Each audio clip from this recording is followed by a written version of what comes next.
গণতন্ত্র রক্ষায় আপোষহীন ছিলেন যেই নেত্রী, সেই নেত্রী গণতন্ত্রের কেন্দ্রবিন্দু সংসদ ভবন থেকে লাখো লাখো মানুষের আবেগ, ভালোবাসা, অশ্রু নিয়ে বিদায় নিয়েছেন বাংলাদেশ থেকে। কিন্তু রয়ে গেছেন বাংলাদেশের ইতিহাস হয়ে। বেগম খালেদা জিয়া তিনি নিজেই বাংলাদেশের এক ইতিহাস, যে ইতিহাসের পাতায় পাতায় লেখা থাকবে তার অকৃত্রিম ভালোবাসা দেশের জন্যে, দেশের মানুষের জন্যে, গণতন্ত্র রক্ষা করবার জন্যে। সে আপোষহীন নেত্রী বিদায় নিয়েছেন, কিন্তু তার দেখানো পথে হাঁটবো আমরা, তার দেখানো পথে হাঁটবেন তার দলের নেতাকর্মীরা। যে আদর্শকে তিনি ধারণ করেছেন, ঠিক যেই পতাকাকে, যে মাটিকে তিনি আঁকড়ে ধরে থাকতে চেয়েছেন, সেই আদর্শকে সামনে কিভাবে নিয়ে যেতে হবে সেই পথ দেখাবেন সেই দলেরই অগ্রজেরা। দর্শক, আমরা হারিয়েছি আপোষহীন নেত্রীকে এবং তার সেই স্মৃতিচারণ নিয়ে ডিবিসির এই বিশেষ আয়োজনে আপনাদের সবাইকে স্বাগত জানাচ্ছি। আমি তাসনুভা তন্নি। আজকের এই আয়োজনে আমাদের সাথে আছেন বিএনপির স্থায়ী কমিটির সদস্য হাফিজউদ্দিন আহমেদ বীর বিক্রম। স্বাগত জানাচ্ছি আজকের এই বিশেষ আয়োজনে। আপনাদের জন্য নিঃসন্দেহে এটি একটি অন্যরকম দিন। যাকে আসলে আমরা হারিয়েছি তাকে নিয়ে কথা বলার শুরুটা আসলে যেমন আমাদের জন্য কঠিন, তেমনি শেষটাও একটা দীর্ঘ সময়ের প্রয়োজন। আপনার শুরুটাতে যদি যাই, আপনি একজন মুক্তিযোদ্ধা ছিলেন, আপনি সেনাবাহিনীতে কাজ করেছেন। প্রেসিডেন্ট জিয়াউর রহমানের সাথে আপনার একটা ব্যক্তিগত সম্পর্ক ছিল, আপনারা দীর্ঘদিন একসাথে কাজ করেছেন, সহকর্মী ছিলেন। সেই সময় থেকে আপনি বেগম জিয়াকে চেনেন। সেই সময়কার স্মৃতিটা দিয়ে শুরু করতে চাই। সেই সময় তো বেগম খালেদা জিয়া রাজনীতিতে আসেননি, কিংবা তিনি হয়তো কল্পনাও করেননি একটা সময় তাকে রাজনীতিতে আসতে হবে কিংবা রাজনীতির হাল ধরতে হবে। সেই সময়কার বেগম খালেদা জিয়া কেমন ছিলেন? ধন্যবাদ। দেশনেত্রী বেগম খালেদা জিয়ার সাথে আমার প্রথম পরিচয় 1968 সালে, যখন তার বয়স ছিল মাত্র 23 বছর। তিনি পাকিস্তান মিলিটারি একাডেমিতে, কাকুলে অবস্থিত এই একাডেমিতে একজন প্রশিক্ষক মেজর জিয়াউর রহমানের সহধর্মিণী ছিলেন। মেজর জিয়াউর রহমান মিলিটারি একাডেমির একজন ইনস্ট্রাক্টর ছিলেন। আমি 1968 সালের নভেম্বর মাসে কমিশন পাই এবং ইস্ট বেঙ্গল রেজিমেন্টে যোগদান করি। মিলিটারি একাডেমির ট্র্যাডিশন অনুযায়ী সদ্য কমিশনপ্রাপ্ত সেকেন্ড লেফটেন্যান্টরা যেই রেজিমেন্টে বা যেই ইউনিটে যোগদান করে, তাদের মধ্যে যারা সেই ইউনিটের যারা মিলিটারি একাডেমিতে প্রশিক্ষক থাকেন, তারা সেই সদ্য কমিশনপ্রাপ্ত সেকেন্ড লেফটেন্যান্টকে নৈশভোজে আপ্যায়িত করেন। এটাই হলো মিলিটারি একাডেমির ট্র্যাডিশন। আমাদের সেই কোর্সে একমাত্র আমি ইস্ট বেঙ্গল রেজিমেন্টে কমিশন লাভ করি। তখন 3 জন প্রশিক্ষক ছিলেন ইস্ট বেঙ্গল রেজিমেন্টের মিলিটারি একাডেমিতে। একজন মেজর জিয়াউর রহমান, অপরজন ক্যাপ্টেন জিয়াউদ্দিন, আর একজন ক্যাপ্টেন আব্বাস হায়দার। আব্বাস হায়দার পাঞ্জাবি ছিলেন, বাকি 2 জন বাঙালি, অ্যাজ ইউ নো। তো পাসিং আউটের দুদিন আগে আমাকে ক্যাপ্টেন জিয়াউদ্দিন বললেন যে, তুমি যেহেতু একাই কমিশন পেয়েছো, তোমাকে আর কোনো রেস্টুরেন্টে নিয়ে যাব না, তোমাকে এক বাসায় নিয়ে যাব, সেখানে তোমাকে নৈশভোজে আপ্যায়ন করা হবে। পরদিনই আমাকে মেজর জিয়াউদ্দিন এসে কাকুলে একটা টিলার উপরে মেজর জিয়াউর রহমানের বাসায় নিয়ে গেলেন। কলিং বেল টিপতেই মেজর জিয়া নিজে এসে দরজা খুলে দিলেন। আমরা ড্রয়িং রুমে প্রবেশ করলাম। 5-10 মিনিট হালকা কথাবার্তার পর বেগম খালেদা জিয়া তিনি নাস্তার ট্রে ঠেলে ড্রয়িং রুমে প্রবেশ করেন। তার দিকে তাকিয়ে আমি অভিভূত হয়ে গেলাম। বাঙালিদের মধ্যে এরকম সুশ্রী চেহারা সাধারণত দেখা যায় না। বেগম জিয়া 23 বছর বয়সে দেখতে কেমন ছিলেন সেটি অনেকেই হয়তো কল্পনা করতে পারবেন না। আমি দেখে অত্যন্ত অভিভূত হয়ে গেলাম। তাকে দাঁড়িয়ে অভিবাদন জানালাম। তিনি অনেক সুস্বাদু খাবার তৈরি করেছিলেন, কিন্তু একাডেমির জীবনযাত্রা অত্যন্ত কঠিন। ইনস্ট্রাক্টররা হলেন মূর্তিমান আতঙ্ক। আমি কাঁটা চামচ দিয়ে টেবিল ম্যানার বজায় রেখে খেতে একটু অসুবিধা হচ্ছিল। 3 জন ইনস্ট্রাক্টর আমাকে আপ্যায়ন করেছেন। একদিন আগেও আমি তাদের কাছে, তারা আমাদের কাছে আতঙ্কই ছিলেন। তো তারা আমাকে বারবার ইনস্ট্রাক্টররা বলছেন যে, রিল্যাক্স ম্যান, রিল্যাক্স, আরামে খাও। একসময় বেগম জিয়া খুব নিচু স্বরে তার স্বামী জিয়াউর রহমানকে বললেন, ওনাকে একটু শান্তিতে খেতে দাও। তো আমি এটা শুনে কিছুটা আশ্বস্ত হলাম। সেই প্রথম দর্শনের দিনটি আজও মনে রয়েছে। সেই মানুষের ভবিতব্য যে কত আনসার্টেন, জীবন কেমন হতে পারে। সেদিন যে 3 জন বাঙালি আমরা ছিলাম সেখানে, একজন তো দেশের রাষ্ট্রপতি হলেন জিয়াউর রহমান, অপরজন 3বারের প্রধানমন্ত্রী বেগম খালেদা জিয়া এবং তৃতীয়জন ক্যাপ্টেন জিয়াউদ্দিন, বিরোধী দল এবং সর্বহারা পার্টির শিয়া শিখদের পার্টির একজন শীর্ষস্থানীয় নেতা ছিলেন। তো যারা সামরিক বাহিনীতে চাকরি করেন 3জন 3 পথে গেলেন। আমিও কোনোদিন ভাবিনি যে সেনাবাহিনীর থেকে বের হয়ে যাব, রাজনীতি করব। আমিও বেগম জিয়ার মন্ত্রিসভায় 2বার মন্ত্রিত্ব হওয়ার এবং বেগম জিয়ার মন্ত্রিসভায় 2বার মন্ত্রী হিসাবে দায়িত্ব পালন করেছি। সেই প্রথম আমাদের যে দেখা বা মিলিত হওয়া 3জনকেই রাজনীতিতে টেনে এনেছে। সামরিক বাহিনী জীবনের রীতি ঘটিয়ে আমরা সবাই রাজনীতিতে এসেছি, কিন্তু কারো জন্যে কেউ রাজনীতিতে প্রমিনেন্স পেয়েছেন।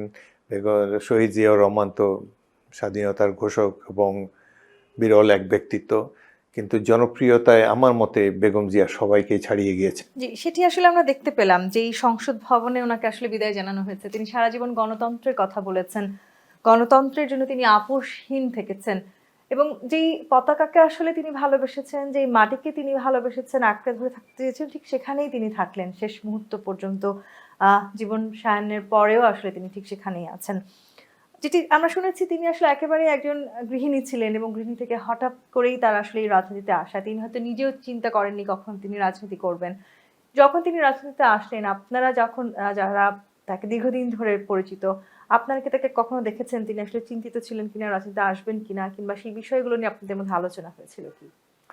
তার রাজনীতিতে আগমন হঠাৎ করেই 1981 সালে তার স্বামীর মর্মান্তিক মৃত্যুর পর তাকে বিএনপির নেতা কর্মীদের আহ্বানে সাড়া দিয়ে রাজনীতিতে আসতে হয়েছে একজন স্বৈরশাসকের মোকাবেলা করার জন্যে। ইভেন কি যে সামরিক বাহিনীর জীবনও সাধারণত অনেক ধরনের অনুষ্ঠান সেখানে থাকে, পার্টি, মানে আনন্দমুখর একটা পরিবেশ, মেসে, পার্টিতে, পিকনিক, নানান ধরনের আনন্দ উৎসব সেখানে হয়। বেগম জিয়া সেগুলোতে সাধারণত যেতেন না, খুবই কম যেতেন।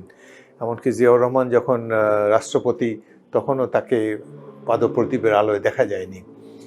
এমনভাবে রাজনীতি থেকে দূরে অবস্থানকারী নিবৃত্তচারী বেগম জিয়াকে কেবলমাত্র দলীয় নেতাকর্মী এবং জনগণের আশা আকাঙ্ক্ষা বাস্তবায়ন করার জন্য রাজনীতিতে আসতে হয়েছে।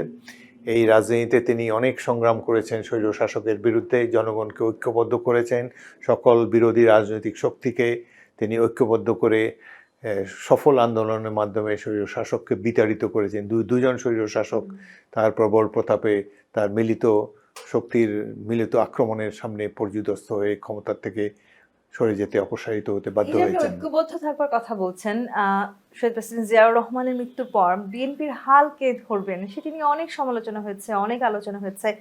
এবং শুধু সেটিই নয়, বিএনপিকে নানানভাবে নানান সময় আসলে অন্যান্য রাজনৈতিক দল ভেঙে ফেলার চেষ্টা করেছে। সেটি আমরা শেষ পর্যন্ত শেখ হাসিনার আমলেও দেখেছি, নানানভাবে বিএনপিকে ভেঙে ফেলার চেষ্টা করা হয়েছে, কিন্তু একেবারে সর্বোচ্চ পর্যায় থেকে তৃণমূল পর্যন্ত বেগম খালেদা জিয়া বিএনপিকে ধরে রেখেছেন এবং কোনো ষড়যন্ত্র কোনোভাবেই তিনি আসলে কোনো কিছু সবকিছুকে মোকাবেলা করেছেন। সেই সময়গুলোর স্মৃতি মনে পড়ে কি, উনি আসলে কিভাবে কাজগুলো করতেন? এটি সম্ভব হয়েছে তার প্রবল ব্যক্তিত্ব এবং তার যে ম্যাগনেটিক আকর্ষণ তার প্রতি, নেতাকর্মীরা যে তার প্রতি যে সম্মানবোধ, শ্রদ্ধাবোধ এবং তার দল পরিচালনার ক্ষেত্রে যে সাফল্য বা তার যে পারফরমেন্স, এটির ফলেই দলকে তিনি ঐক্যবদ্ধ রাখতে পেরেছেন। এবং আপোষহীনতা তার রাজনৈতিক সংগ্রামের এক মূল কথা। তিনি স্বৈরশাসকের সাথে কখনোই আপোষ করেননি এবং তার এই দৃঢ় মনোভাবের ফলেই এরশাদের আগমনের পরপরই কয়েকজন বিএনপি ছেড়ে চলে গিয়েছিলেন, কিন্তু বেগম জিয়া দৃঢ়ভাবে দলকে ধরে রেখেছেন এবং তার নেতৃত্বের গুণাবলীতে সবাই উপলব্ধি করতে পেরেছে যে এই ধরনের একজন নেত্রী পেলে আমরা যে কোনো স্বৈরশাসককে পরাজিত করতে সক্ষম হব। সেটাই হয়েছে। দীর্ঘদিন এরশাদের বিরুদ্ধে আন্দোলন করে তিনি তার এরশাদের সময় যে কটি নির্বাচন হয়েছে সেখানে আওয়ামী লীগ, জামাতে ইসলামী এবং অন্যান্য বিরোধী রাজনৈতিক দলগুলো, কিছু কিছু বিরোধী রাজনৈতিক দলও অংশগ্রহণ করেছে, কিন্তু বেগম জিয়া ছিলেন আপোষহীন। তিনি স্বৈরশাসককে কখনোই পাত্তা দেননি। তার হাজারো লাভজনক বা লোভনীয় অফারকে তিনি নির্দ্বিধায় পদদলিত করে তিনি তার অভীষ্ট লক্ষ্যের পথে এগিয়ে গিয়েছেন এবং সে ধরনের পাতানো নির্বাচনে তিনি কখনো অংশগ্রহণ করেন নাই। এবং রাজপথে তার ডাকে লক্ষ মানুষের আগমন হয়েছে রাজপথ আপনার প্রকম্পিত নিজেরও তো হয়েছে। আসলে এই রাজনৈতিক যে যাত্রা সেটি প্রায় 50 বছরেরও বেশি সময় ধরে রাজনৈতিক উত্থান পতন দেখেছেন বাংলাদেশের শুরু থেকে এখনো পর্যন্ত। সেই উত্থান পতনের সময়গুলোতে আসলে নানানভাবে রাজনৈতিক সমীকরণ পাল্টে দেবার চেষ্টাও কিন্তু অনেকেই করেছেন। সেই সময়গুলো আসলে রাজনৈতিকভাবে যখন আপনাদের কোনো পদক্ষেপ নিতে হয়েছে, বেগম খালেদা জিয়ার ভূমিকা নিঃসন্দেহে আপনাদের কাছে অবর্ণনীয় ছিল। সেই সময়কার কথা একটু জানতে চাই। প্রথম স্বৈরশাসক এরশাদের সময় বেশ কয়েকজন মন্ত্রী সিনিয়র লিডার দল ত্যাগ করেন, কিন্তু বেগম জিয়া বাকিদেরকে ধরে রেখেছেন, আশ্বস্ত করেছেন, রাজপথের সংগ্রামের মাধ্যমে এরশাদের পতন ঘটিয়েছেন। পরবর্তীকালে এই সাম্প্রতিককালের যে সেই মাফিয়া নেত্রী শেখ হাসিনা, যিনি তার উপরে অবর্ণনীয় অত্যাচার করেছেন, বারবার বেগম জিয়াকে কারাগারে নিক্ষেপ করেছেন, তাকে তার 40 বছরের বাড়ি থেকে বিতাড়িত করেছেন, এক কাপড়ে বিতাড়িত এক কাপড়ে করেছেন। বিদায় করেছেন। এই বাড়িটি জাতীয় সংসদের সকল রাজনৈতিক দল, সকল সদস্যরা একমত হয়ে রেজলিউশনের মাধ্যমে প্রস্তাব পাশ করে তাকে সেই বাড়ির মালিকানা দিয়েছিলেন, কারণ ঢাকা শহরে বেগম জিয়ার কোনো বাড়ি ছিল না। কিন্তু সেই বাড়ি থেকে শেখ হাসিনা তাকে বহিষ্কার করেছেন, এবং বহিষ্কারের মধ্যেও তার বাথরুমে নাকি মদের বোতল পাওয়া গিয়েছে। এইভাবে তার চরিত্রে কলঙ্ক লাগানোর চেষ্টা তিনি করেছেন। কারখানায়, জেলখানায় তাকে কোনো ট্রিটমেন্ট দেন নাই। জেলখানায় স্যাঁতস্যাঁতে একটি পরিত্যক্ত ভবনে তাকে রেখেছিলেন, যেখানে তার স্বাস্থ্যহানি হয়েছে।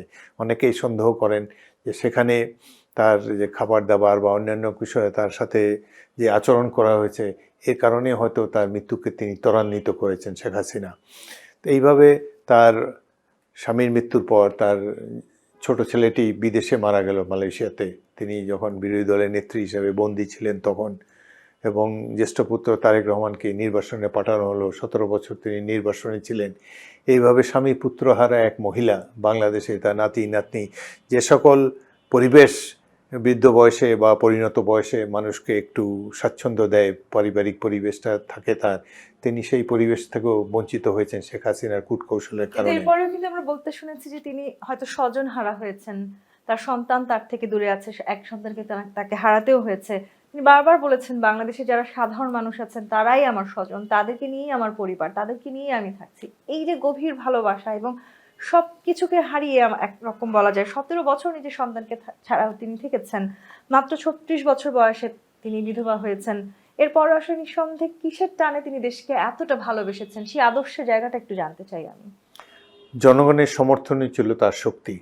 তিনি নূতন রাজনীতিতে 83 সালে সদস্যপদ লাভ করেন বিএনপিতে, পরবর্তীকালে সিনিয়র ভাইস চেয়ারম্যান হন, এবং এক পর্যায়ে তিনি বিএনপির চেয়ারপারসনও হন। সেই সময় তিনি রাজপথেই কাটিয়েছেন। সেই সদরঘাট এলাকার থেকে পায়ে হেঁটে এই 0 পয়েন্ট পর্যন্ত তিনি বহুবার পায়ে হেঁটে মিছিল করে এসেছেন। রাস্তার দুপাশে তাকে দেখার জন্যে হাত নেড়ে নেড়ে জনগণ তাকে অভ্যর্থনা জানিয়েছে। এবং যখন 1991 নির্বাচনে শেখ হাসিনা বলেছিলেন যে বিএনপি 10টি আসনও পাবে না, সেই নির্বাচনে তিনি সংখ্যাগরিষ্ঠতা অর্জন করে দেখিয়ে দিয়েছেন জনপ্রিয়তা কাকে বলে। বিশেষ করে কালকে আমরা যখন তার জানাজায় যাচ্ছিলাম বাসে করে, স্থায়ী কমিটির সদস্যরা সবাই একসাথে আমরা যাচ্ছিলাম, তার পরিবারের কয়েকজন সদস্য আমাদের সাথে ছিলেন। যাওয়ার দুধারে যে জনতার ঢেউ দেখেছি, তার মধ্যে মহিলারা অধিকাংশই অশ্রু বিসর্জন দিচ্ছিলেন, এবং যে মলিন মুখেই লক্ষ লক্ষ কোটি কোটি মানুষ সেখানে দাঁড়িয়ে আছেন, তাদের যে দীর্ঘশ্বাস, নেত্রীর প্রতি যে এত ভালোবাসা, আমরা কল্পনাও করিনি। মানুষের জনপ্রিয়তা বাংলাদেশে অনেক কিছু জনপ্রিয় এই নেতা ছিলেন, ভালোবাসাটাই তো কিন্তু আসলে বেগম জিয়া তুলনাহীন তার জনপ্রিয়তা। রাজনীতিবিদ হিসেবে সর্বোচ্চ পাওয়া, এবং সেই নির্বাচনে আসলে এই জনগণের কাছাকাছি যেতে পারাটাই তো সবচাইতে বেশি আপনারা আসলে নিজেদেরকে নিঃসন্দেহে সৌভাগ্যবান মনে করেন। আপনি নিজেও একজন রাজনীতিক, সেই অভিজ্ঞতাগুলো নিঃসন্দেহে আপনারও হয়েছে। এবং যখন আপনারা নির্বাচনে প্রচারণা করেছেন, আপনি দীর্ঘদিন নিঃসন্দেহে বেগম খালেদা জিয়ার সাথে সেই প্রচারণাগুলোতেও গিয়েছেন। সেই অভিজ্ঞতার জায়গাগুলো একটু শুনবো, একটু বিরতির সময় হচ্ছে। দর্শক, ডিবিসির এই বিশেষ আয়োজন থেকে একটি বিরতি নিয়ে ফিরছি, সাথে থাকুন। দেখছেন ডিবিসি নিউজের বিশেষ আয়োজন। হাফিজউদ্দিন আহমেদ, এই যে আমরা বলছিলাম একটা দীর্ঘ পথ পরিক্রমা আপনার হয়েছে বিএনপির সাথে, বেগম খালেদা জিয়ার সাথে। সেই পথ পরিক্রমায় আপনারা অনেকগুলো নির্বাচন পেয়েছেন। বেগম খালেদা জিয়া কখনো কোনো নির্বাচনে হারেননি, সব নির্বাচনে তিনি বিজয়ী হয়েছেন। আপনি নিজেও 6 বার আসলে নির্বাচিত হয়েছেন। নানান সময় তো আসলে নির্বাচনী কাজে আপনাদেরকে বেরোতে হয়েছে, এবং আমরা যতটুকু জানি বেগম খালেদা জিয়া তিনি একবার টানা 14 দিন নির্বাচনী প্রচারণার কাজ করেছেন। সেই প্রচারণার সময়কারগুলো কথা মনে পড়ছে কিনা? সাধারণ জনগণের কাছাকাছি যাওয়া, একেবারে তৃণমূল পর্যায়ে একজন কৃষকের কাছে তিনি গেছেন, সেই সময়কার গল্পগুলো একটু জানতে চাই। 4টি জাতীয় সংসদে আমি বেগম জিয়ার সহকর্মী ছিলাম। এবং 2001 সালের নির্বাচনের কথা মনে আছে, সেটি আমাদের জন্য ভয়াবহ নির্বাচন ছিল। নির্বাচনে এক সপ্তাহ আগে আমার নির্বাচনী এলাকা লালমোহনে আমার 3জন কর্মীকে গুলি করে হত্যা করে পুলিশ আওয়ামী লীগের নির্দেশনায়। আমার সেই সহ লালমোহন এবং তজুমুদ্দিনের শোকাবহ এক পরিবেশ। রাত 1টার সময় বেগম জিয়া এলেন আমার নির্বাচনী এলাকায়। জনগণ অপেক্ষা করে আছে গভীর রাতে, ঘরে ঘরে কালো পতাকা উঠছে। সেখানে আমি তাকে বললাম, আমি অত্যন্ত 3জন কর্মী হারিয়ে এবং পুলিশের এভাবে নিরীহ মিছিলের উপরে গুলি বর্ষণ করে তারা যেই অত্যাচার নির্যাতন করেছে তাকে জানালাম। তিনি শুনে আমাকে সান্ত্বনা দিলেন এবং বললেন যে ইনশাল্লাহ আমরা এগুলার যথাযথ উত্তর তাদেরকে দেব। সেই নির্বাচনে বিপুল ভোটে এবং বিপুল সংখ্যাগরিষ্ঠতা নিয়ে বিএনপি আবার ক্ষমতায় গেল। এর বলতে চাচ্ছি যে গভীর রাত পর্যন্ত মানুষ অপেক্ষা করতো কখন বেগম জিয়া আসবেন, এবং তিনি সহজ সরল ভাষায় কথা বলতেন। তার সবাই কোনো আতেল মার্কা কথাবার্তা তিনি বলতেন না, কিংবা জনগণ বুঝতে পারে না এই ধরনের কোনো প্রসঙ্গের অবতারণা করতেন না। তিনি সহজ সরল ভাষায় জনগণের চাওয়া পাওয়ার যে মূল্যায়ন তিনি করবেন সেই প্রতিশ্রুতি দিতেন এবং প্রতিশ্রুতি তিনি রেখেছেন। মহিলাদের প্রতি তার অবদান অতুলনীয়। তিনি বাংলাদেশে প্রথমবারের মতো ক্লাস 12 পর্যন্ত শিক্ষা অবৈতনিক করে দিয়েছেন। শিক্ষার বিনিময়ে খাদ্যের বিনিময়ে শিক্ষা কর্মসূচি তিনি দিয়েছেন। আপনি যখন কথা বলছিলেন, আপনার এই অশ্রুসিক্ত চোখ এবং বেগম খালেদা জিয়া যখন আসলে বিদায় নিয়েছেন, তখন যে লাখ লাখ মানুষ আমরা দেখেছি, যে জনস্রোত ওনাকে ভালোবেসেছেন, তাদের যে অশ্রু আমরা তার জন্য দেখেছি, এই ভালোবাসাকে আপনি কিভাবে মূল্যায়ন করবেন? এই ভালোবাসা তিনি অর্জন করেছেন, জনগণকে ভালোবেসেছেন এবং জনগণকে ফেলে রেখে এই দেশ ত্যাগ কখনো করেননি। তার প্রতিদ্বন্দ্বী নেত্রী এমনও বলেছেন যে মরে মরে এখনো মরে না কেন, এই সমস্ত কথা তার প্রতিপক্ষ সম্পর্কে বলেছেন। বেগম খালেদা জিয়া কোনোদিন কদর্য ভাষায় তার পরিচয় দেননি, তার প্রত্যুত্তর দেননি। তিনি অত্যন্ত সহজ সরল। তাকে সংসদেও দেখেছি নানাভাবে আক্রমণাত্মক ভাষা তাকে আক্রমণ করেছে, অসংসদীয় ভাষায় তার প্রতি বাক্যবান নিক্ষেপ তারা করেছে, কিন্তু বেগম জিয়া কখনো তা গ্রাহ্য করেননি। শি নেভার লস্ট হার, সেইভাবে কিন্তু তিনি কখনো কোনো প্রত্যুত্তরও দেননি। শি নেভার লস্ট হার কুল। সবসময় তার যে সংসদীয় গণতন্ত্রে যে আচরণ সংসদ নেত্রী বা প্রধানমন্ত্রী করা উচিত তার প্রতি তিনি সবসময় লয়াল ছিলেন। তিনি কখনোই নোংরা ভাষায় বা প্রতিপক্ষকে আক্রমণ করেননি, এবং যত আক্রমণ তার প্রতি করা হচ্ছে অসংসদীয় ভাষায়, তিনি সংসদীয় ভাষায় তার জবাব দিয়েছেন। এবং বিশেষ করে রাজনীতিতে যখন স্বৈরশাসকের বিরুদ্ধে তিনি যখন মোকাবেলা করেছেন এবং যখন তিনি বিরোধী দলের নেত্রীও ছিলেন জাতীয় সংসদে, সে সময় আওয়ামী লীগ যেভাবে তাকে আক্রমণ করেছে, আওয়ামী লীগের নেত্রী যে কদর্য ভাষায় তার প্রতি ব্যক্তিগতভাবে আক্রমণ চালিয়েছেন, তিনি কখনোই তাতে বিড়ম্বিত হননি। তিনি সহজ সরল ভাষায় মুখে হাসি রেখেই এবং একজন পলিটিশিয়ান বা একজন পার্লামেন্টেরিয়ানের সেই মহিমা নিয়েই তিনি তার জবাব দিয়েছেন। সেজন্যই জনগণ তাকে ভালোবেসেছে। তার প্রতিপক্ষ দুর্নীতিতে বিশ্ব রেকর্ড করেছেন, নানাভাবেই মানি লন্ডারিং, গুম, খুন, হত্যার মাধ্যমে বিরোধী দলকে দমন করার চেষ্টা করেছেন। কিন্তু তিনবার প্রধানমন্ত্রী হয়েও বেগম জিয়া কখনো বিরোধী দলকে দমন করার জন্য কোনো ধরনের নোংরা অধ্যায়ের সূচনা করেননি, কখনো কাউকে গুম করেননি, হত্যা করেননি, এবং সংসদের সীমারেখার মধ্যেই তিনি ছিলেন। আমাদের ধর্মগ্রন্থেও আছে সীমা লঙ্ঘনকারী সবসময় শাস্তিযোগ্য হবেন, এবং সীমা লঙ্ঘন না করার জন্য আমাদেরকে বারবার ধর্মগ্রন্থের নির্দেশ দেওয়া হয়েছে, এবং সেটি বেগম জিয়া পালন করেছেন। কখনোই তিনি সীমা লঙ্ঘন করেননি, যেটি তার প্রতিপক্ষ বারংবার তাকে করেছেন। আমরা দেখেছি বেগম খালেদা জিয়াকে নানানভাবে নির্যাতন করা হয়েছে, শারীরিকভাবে, মানসিকভাবে। আপনি বলছিলেন ওনাকে এক কাপড়ে বাড়ি থেকে বের করে দেওয়া হয়েছে, ওনার বাড়ির সামনে বালুর ট্রাক বোঝাই করে রাখা হয়েছে, ওনাকে দীর্ঘদিন ওনার সন্তানদের থেকে দূরে রাখবার কথাও আপনি বলেছেন, এবং আপনি এটিও বলছিলেন যে তিনি একা হাতে আসলে সবকিছু সামলেছেন। সেই সময় রাজনীতি পরিস্থিতিও তো বেশ কঠিন ছিল। সেই কঠিন পরিস্থিতিগুলো, সেই সময়ের রাজনীতিটা তিনি কিভাবে করেছেন? আপনাদের খুব কাছে থেকে দেখেছেন। নিশ্চয়ই আপনারা একসাথে সেই আলোচনাগুলো করেছেন। সেই আলোচনাগুলোর একটু স্মৃতি জানতে চাই। বেগম জিয়া এদেশের রাজনীতির ইতিহাসের সবচেয়ে নির্যাতিত নেত্রী। তাকে যেভাবে স্বৈরশাসক শেখ হাসিনা লাঞ্ছিত নির্যাতন করেছেন এক কথায় অবর্ণনীয়। 40 বছরের সংসার তার যে বাড়িটিতে, যে বাড়িটিকে বাংলাদেশের জাতীয় সংসদ সকল দলের সংসদ সদস্যরা মিলে ঐক্যবদ্ধভাবে তাকে বাড়িটির মালিকানা দিয়েছেন, কারণ জিয়াউর রহমানের কোনো বাসা ছিল না রাজধানী শহরে।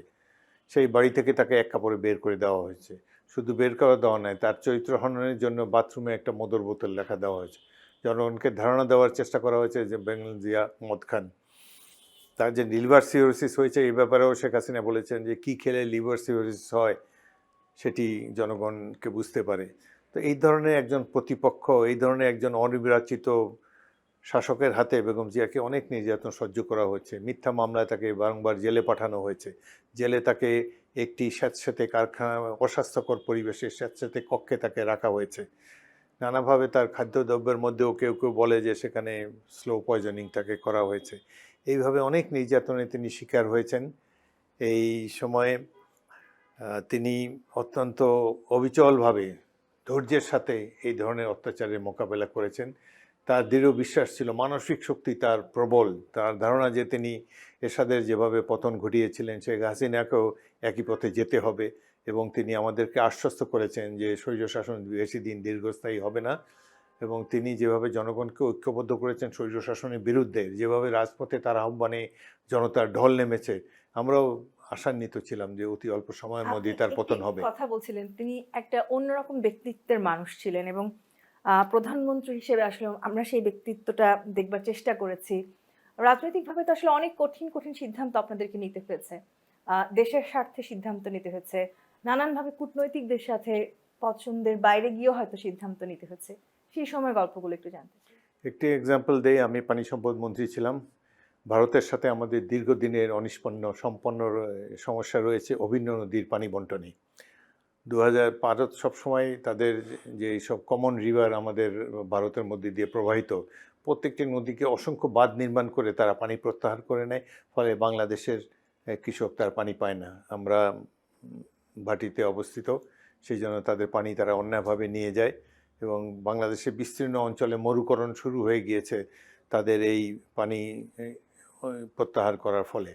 2003 সালে দিল্লিতে যৌথ নদী কমিশনের সভায় আমি গেলাম বাংলাদেশ প্রতিনিধি দলের নেতা হিসেবে। সেখানে নিয়ম হলো যে এই যৌথ নদী কমিশনের সভায় প্রথমে হোস্ট কান্ট্রি অর্থাৎ ভারত, তারা তাদের মিটিংয়ে কী আলোচনা হবে সেই এজেন্ডাটি তারা প্রকাশ করে যে আমরা এই বিষয়ে আলাপ করতে চাই। তার বক্তব্য শেষ হলে বাংলাদেশ প্রতিনিধি দলের নেতা, বাংলাদেশের পানি সম্পদ মন্ত্রী হিসাবে আমি তখন আবার আমাদের এজেন্ডা কী কী বিষয়ে আমরা আলোচনা করতে চাই সেটি বলি। তো সে সময় ওই মিটিংয়ে দিল্লিতে তাজ হোটেলে এসে মিটিংয়ে উপস্থিত শুরু হয়েছিল। প্রথমে ভারতীয় মন্ত্রী তাদের এজেন্ডা 4-5টি এজেন্ডার কথা বললেন যে বিষয়ে তারা আলোচনা করতে চায়। সেই সময় আমাদের জন্য অত্যন্ত বার্নিং ইস্যু টপিক ছিল তখন আন্তঃনদী সংযোগ প্রকল্প, অর্থাৎ ভারত ব্রহ্মপুত্রের নদীর পানি গৌহাটি এলাকার থেকে, ভারত সীমান্তের মধ্যে থেকে তারা পাম্প করে পানি পাহাড়ের মধ্যে দিয়ে নিয়ে বিরাট ব্যয়বহুল এক প্রকল্প, এই ব্রহ্মপুত্রের পানিকে গঙ্গা নদীতে নিয়ে ফেলবে, সেখান থেকে তারা দাক্ষিণাত্য পর্যন্ত এই পানি নিয়ে যাবে। বাংলাদেশে যে পানি আমরা পাই তার শতকরা 65% আসে ব্রহ্মপুত্র নদীর পানি থেকে, উৎস থেকে। সেই ব্রহ্মপুত্রের পানি যদি তারা সরিয়ে নিয়ে যায় তাহলে বাংলাদেশটা একটা মরুভূমিতে পরিণত হবে। এটি নিয়ে আমরা এই আন্তঃনদী সংযোগ প্রকল্প নিয়ে আমরা খুবই উদ্বিগ্ন ছিলাম। এবং আমি যখন 1 নম্বর আমার এজেন্ডা বললাম যে আমার 1 নম্বর এজেন্ডা হলো রিভার ইন্টারলিঙ্কিং বা যৌথ বা অভিন্ন নদীর এই পানি আন্তঃনদী সংযোগ প্রকল্প, এটাই আমার 1 নম্বর। এটা বলার পর মিটিংয়ের মধ্যে স্তব্ধতা নেমে এলো এবং ভারতীয় মন্ত্রী এবং ভারতের যে পররাষ্ট্র সচিব তিনি বলেন যে না, এই ধরনের কোনো প্রকল্প আমরা নিচ্ছি না, সুতরাং এটা নিয়ে কোনো আলোচনাই করা যাবে না। আমি বললাম যে নিশ্চয়ই আপনারা এই প্রকল্প বাস্তবায়ন করতে যাচ্ছেন, আপনাদের বাজেটে অ্যালোকেশন আছে এই প্রকল্পের জন্যে, এবং এই প্রকল্প বাস্তবায়নের জন্য আপনার সুরেশ প্রভুর নেতৃত্বে, একজন উপমন্ত্রীর নেতৃত্বে আপনারা একটা টাস্ক ফোর্স গঠন করেছেন। শুধু শুধু আমাদেরকে কেন এসব মিথ্যা আশ্বাস দিচ্ছেন যে আপনারা এই প্রকল্প বাস্তবায়ন করবেন না? সুতরাং আমার এই 1 নম্বর এজেন্ডা এটা আলাপ করতেই হবে। তখন তারা এটা তারা আলোচনা করবেন না। এবং তখন তিনি বললেন যে, আমি যখন বললাম যে আমরা দুটি বন্ধুপ্রতিম দেশ, আপনারা আমাদের কথায় একমত হতে না পারেন, আমার অ্যাকসেপ্ট করতে না পারেন আমার প্রপোজাল, কিন্তু আলোচনাই করা যাবে না, এই ধরনের পরিবেশ, এই ধরনের কথা আপনারা কেন বলছেন? এটা আমি বলার পরে এটা আমার 1 নম্বর, এটা আলোচিত হতেই হবে। তখন আমার শক্ত অনড় মনোভাব দেখে ভারতীয় মন্ত্রী বলেন, এক্সেলেন্সি আমাদেরকে আধা ঘন্টা ব্রেক দেন, আমরা আসেন চাটা খাই, আধা ঘন্টা পরে আমরা আবার বসবো মিটিংয়ে। মিটিং বিরতি দেওয়া হলো, আধা ঘন্টা গেল, 1 ঘন্টা গেল, 2 ঘন্টা গেল, 3 ঘন্টা গেল, 4 ঘন্টা গেল, 5 ঘন্টা গেল, তারা আর মিটিংয়ে ফিরে আসেন না। আমি আমার রুমে, হোটেল রুমে চলে গেলাম। 5 ঘন্টা পর তারা আমাকে জানালেন যে হ্যাঁ আসুন, আমরা মিটিং করতে রাজি আছি। এই 5 ঘন্টা যখন আমি হোটেল রুমে ছিলাম, ওখান থেকে আমি প্রধানমন্ত্রী বেগম খালেদা জিয়াকে টেলিফোন করলাম। আমি বললাম মিটিংয়ের এই পরিস্থিতি, আমাদের এরকম একটা জীবন মরণ সমস্যা, ব্রহ্মপুত্রের পানি তারা প্রত্যাহার করে নিয়ে যাবে, এই ব্যাপারে আলোচনা করতেই তারা রাজি হয় না। এবং আমি বলেছি যে এই মিটিং আলোচনা না হলে বিকালে ফ্লাইটে আমি ঢাকায় ফিরে আসবো, এই মিটিংয়ে আমি পার্টিসিপেট করব না। এটা বলার পর বেগম জিয়া বললেন যে আপনি ঠিকই করেছেন, আমরা দেশের স্বার্থে কখনোই কোনো আপোষ করবো না, যদি তারা এটা যদি আলোচনা না করে আপনি চলে আসেন। তিনি এই যে সাপোর্ট আমাকে দিয়েছেন, আমি অত উৎসাহিত হলাম। আমার প্রথম মিটিং, উদ্বিগ্ন ছিলাম যে এটা কূটনীতিকভাবে কি হয় না হয়। আমরা ওনার সমস্ত সিদ্ধান্ত দেখেছি তিনি খুব দৃঢ়ভাবে নিয়েছেন, এবং ইস্পাত কঠিন বললেও হয়তো খুব একটা ভুল বলা হবে না। এবং গণতন্ত্রের জন্য তার সেই দীর্ঘ লড়াই, সেই লড়াইয়ে তার যে সততা, সেটিও আসলে বাংলাদেশের মানুষের মনে থেকে যাবে দীর্ঘদিন। নানানভাবে তো আসলে তাকে সংগ্রামী জীবন পার করতে হয়েছে একের পর এক। সেই সংগ্রামী জীবনের গল্পটা শুনবো, একটি বিরতি নিয়ে ফিরতে চাই। টিভিসির এই বিশেষ আয়োজনে আরেকটি বিরতি নিয়ে ফিরছি, সাথেই থাকুন।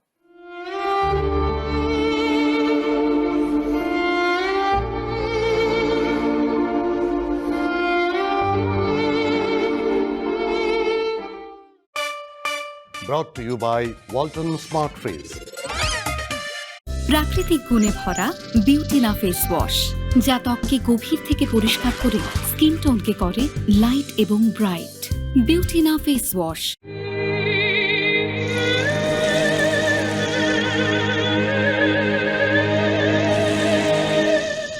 পাইপ খারাপ তো লাইফ খারাপ, চাই ভার্জিন ম্যাটেরিয়ালে তৈরি সর্বোচ্চ শক্তির A1 thread pipe and fittings. A1, engineers number 1 choice. Food প্যান্ডায় ডিল নামে পাচ্ছেন 150 টাকা ছাড়, চিজ, সুলতানস্টাইন ও আরো অনেক অপশন অনলি অন আপনার সন্তানের ভালোবাসায় ও সুস্বাস্থ্যে বেড়ে উঠতে প্রয়োজন সানশাইনে তৈরি ঘরের খাবার। সানশাইন আটা ময়দা সুজি। ভালোবাসায় তৈরি রুই মাছ ভাজা, কিন্তু এই তেল চর্বি একবার ধুলে পরিষ্কার হবে না, তাহলে একবার আমি ধুয়ে দিচ্ছি আর একবার তুমি। ডান। নতুন ভিম লিকুইডে আছে 100 লেবুর শক্তি, যা মাছ মাংসের কঠিন তেল চর্বি পরিষ্কার করে এক ধোয়াতেই। এইবার তুমি। আরে তেল চিটচিটে ভাব গায়েব। জীবন যখন তোমায় ডাকে, কে তবে আটকে রাখে? সেপটেক্স অ্যান্টিসেপটিক সোপ, থাকুন অ্যাক্টিভ প্রতিদিন।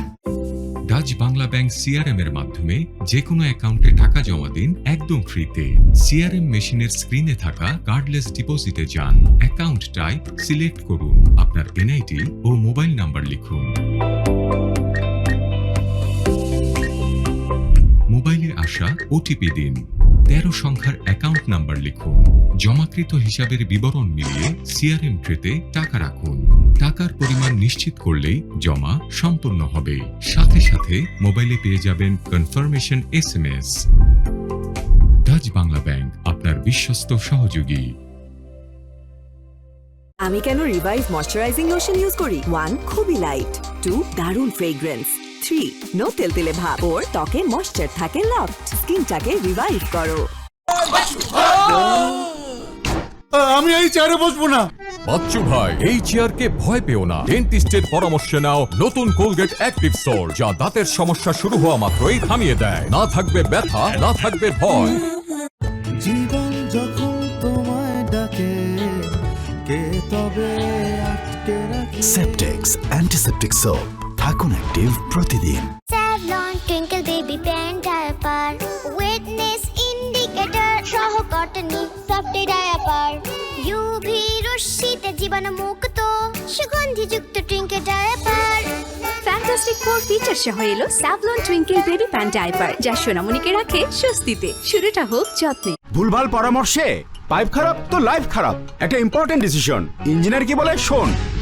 আমরা বলি engineers number 1 choice A1 virgin ম্যাটেরিয়ালে তৈরি A1 নিশ্চিত করে সঠিক পুরুত্ব আর সর্বোচ্চ চাপ প্রতিরোধী pipe and fittings. A1 engineers number 1 choice. Brought to you by Walton Smart Freeze.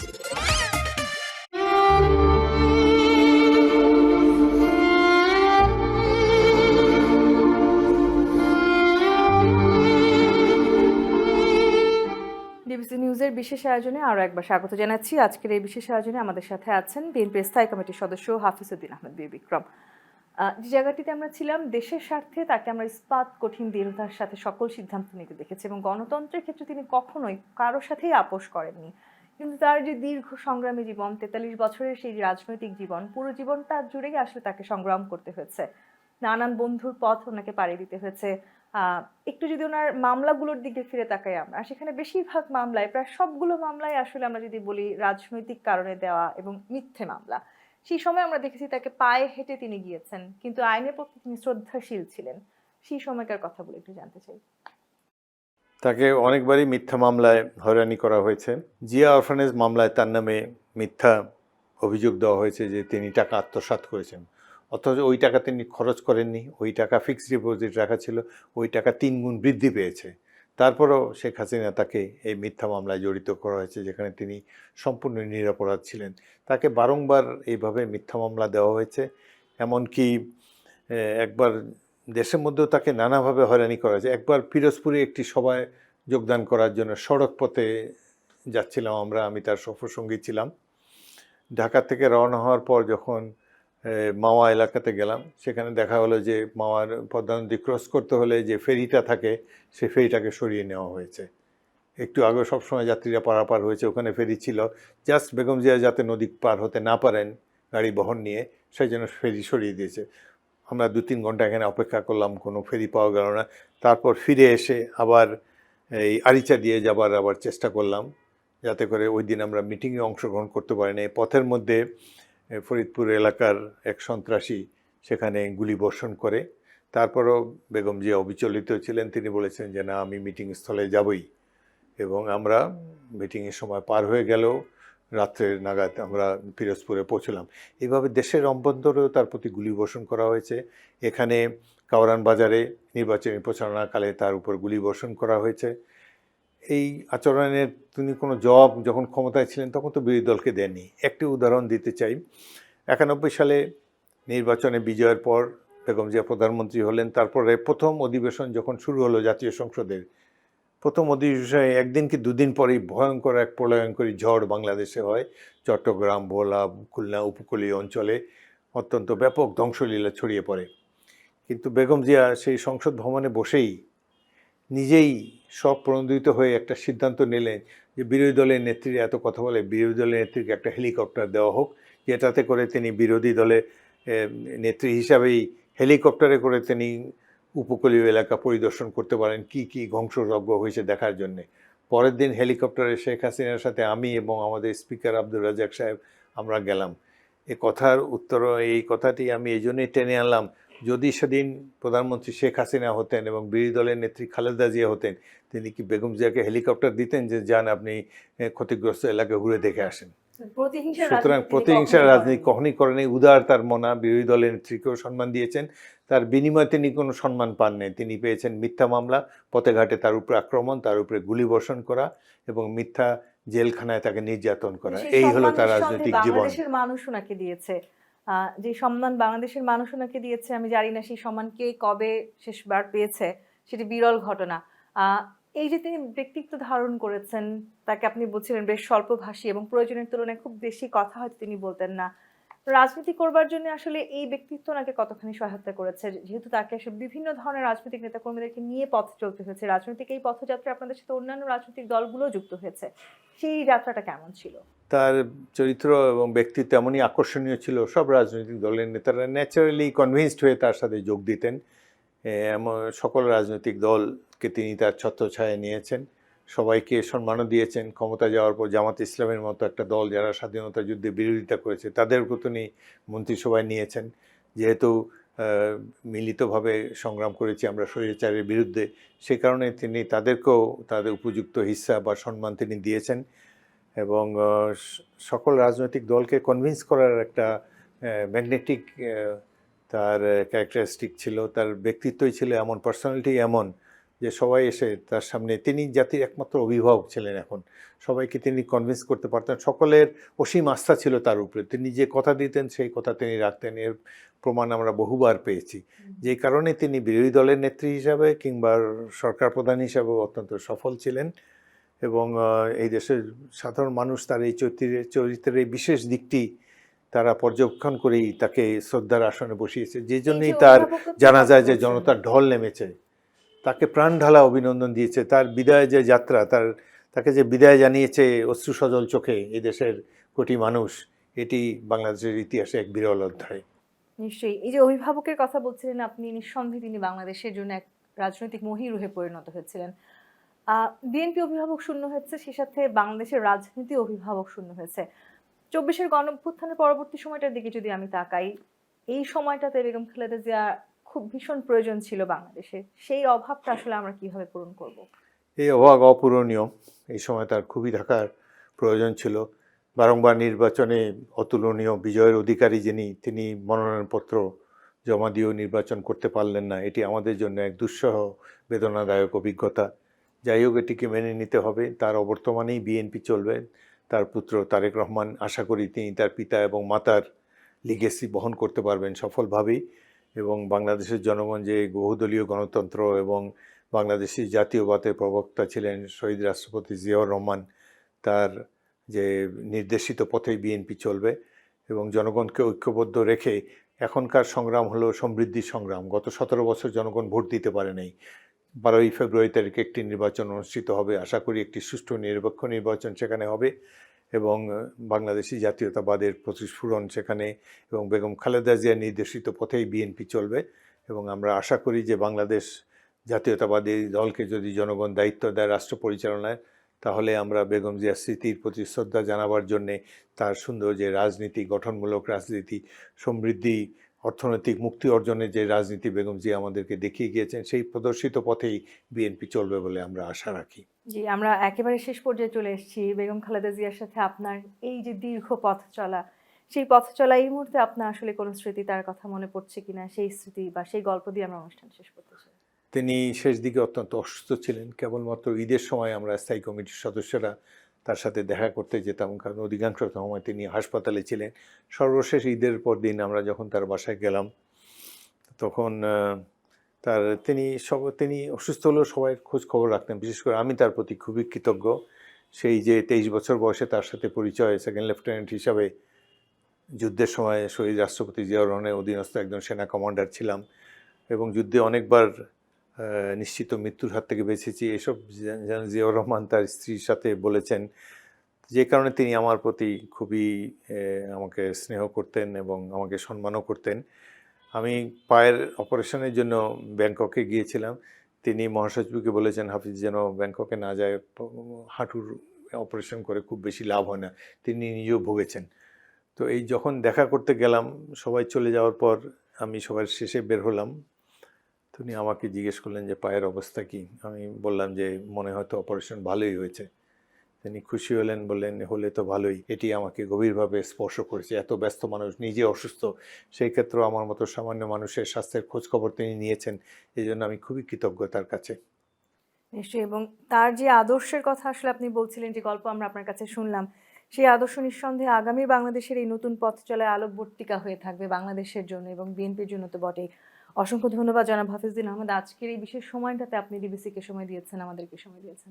আমাকে আমন্ত্রণ জানাবার জন্য ধন্যবাদ এবং ডিবিসির সকল শ্রোতা দর্শককে শুভেচ্ছা জানাই, নববর্ষের শুভেচ্ছা। দর্শক, আজকের মতো বিদায় নিচ্ছি ডিবিসির এই বিশেষ আয়োজন থেকে। ধন্যবাদ এতক্ষণ সাথে থাকবার জন্য।